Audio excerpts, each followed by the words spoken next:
The Lord be with you. And with your spirit. A reading from the Holy Gospel according to St. Luke. Glory to you, O Lord.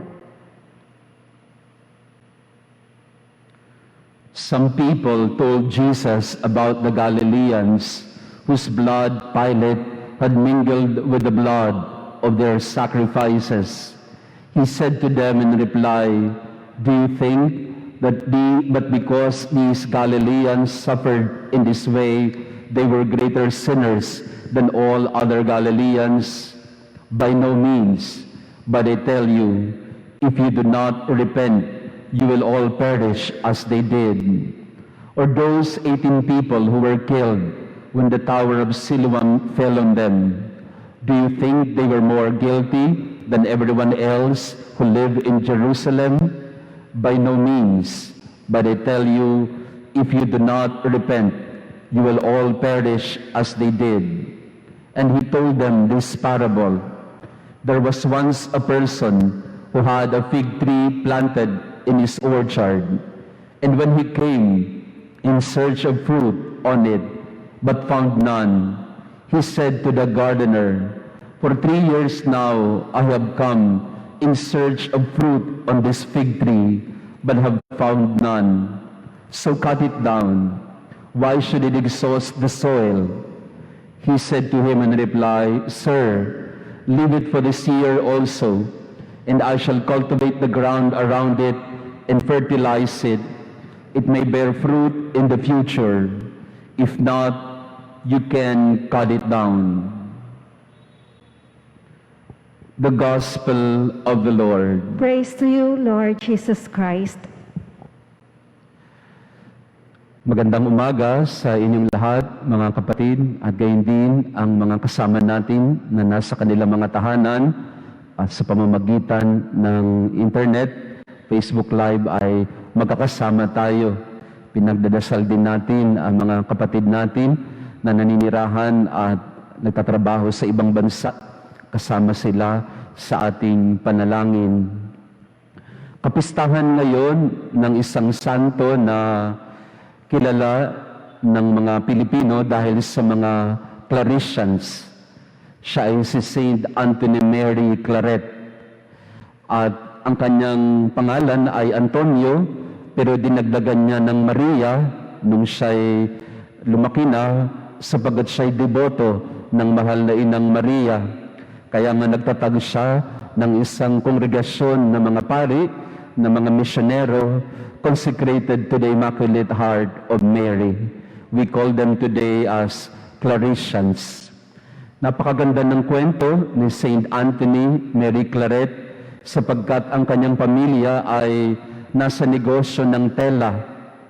They were in the textile industry at yun ang kanyang nakalakahan at yun din ang kanyang inaral. Nag-aral siya sa Barcelona, sa Espanya, paano maging matagumpay na mga hobby ng tela. Yun yung kanyang career path, so to speak, ang tela.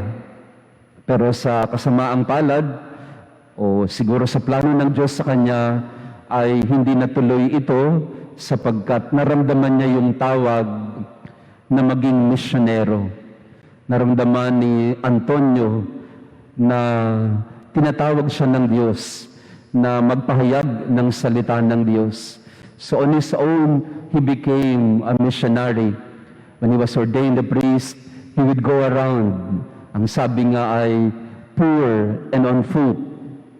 Wala siyang dala at siya'y nakapaalamang at nag-iikot sa mga bayan-bayan para ipahayag ang salita ng Diyos. His was a very passionate spirit when it comes to sharing the Word of God to others. Nandun yung kanyang masidhing paghahangad na ibahagi ang pag-ibig ng Diyos sa lahat.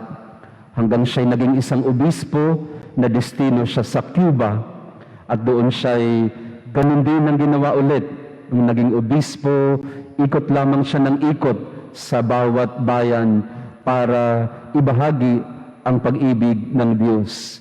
Tinutulungan niya ang mga tao, nagtatayo siya ng mga credit union, siya po ang patron ng mga nasa negosyo ng tela at ng mga union, mga credit unions. Ang dami niyang mga natulungang mga tao at siya ay hindi lamang namuhay para sa kanyang sarili. Kung tutuusin ay maayos naman ang kanyang buhay, marangya naman ang kanilang pamilya, pero tinalikuran niya ang lahat ng ito para sa Panginoon. Napakaganda ng halimbawa na pinakita ni Saint Anthony Mary Claret na ang kanyang puso ay sa paglilingkod sa Diyos at sa kapwa. Ang pagtalikod sa sariling mga kagustuhan para sundin ang kalooban ng Diyos.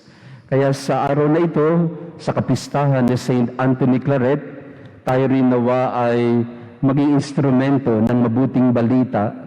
Habang umiikot siya sa mga bayan, napansin niya na talagang uhaw sa salita ng Diyos ang mga tao. Kaya lang, nag-iisa lang siya, kaya naisipan niya ang magpa-imprenta ng mga aklat para sa pagkatuto sa katesismo ng mga tao. Kaya si Saint Anthony Claret din ay patron ng mga nasa printing press dahil siya ay gumamit ng mga aklat bilang instrumento ng pagpapahayag ng salita ng Diyos. And even to this day, the Claretians are into this media ministry and also in being missionaries.